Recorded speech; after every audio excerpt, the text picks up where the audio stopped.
In this video, I'm going to teach you how to edit shop page in Woocommerce Elementor.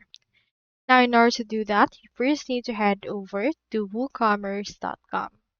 From in there, click on the Start Here option in order to create an account, or you can also click onto this login option right here in order to log in to the account that you have created.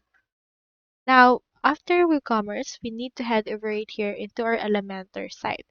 Go to elementor.com, do the same thing by clicking on the Just Get Started or logging in. So the great thing about WooCommerce is that you can log in using your WordPress. So in that way, it's already connected.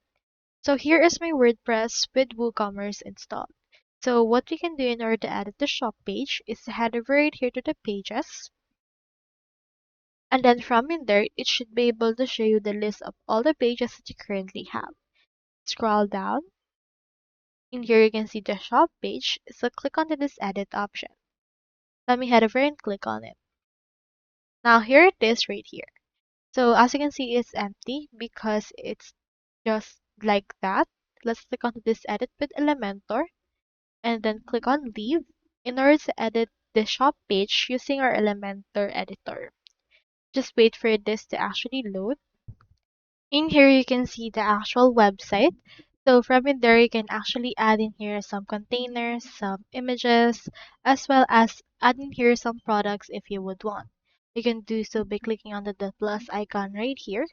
And then you can scroll on right here to your elements. You can see in here portfolios. In here, we can see galleries, lists, call to actions. So if you want, you can click on the search widgets and search in here for product categories, product images in order to add them right here into your actual website. So that's how you edit shop page in WooCommerce Elementor. I hope this video helped you out.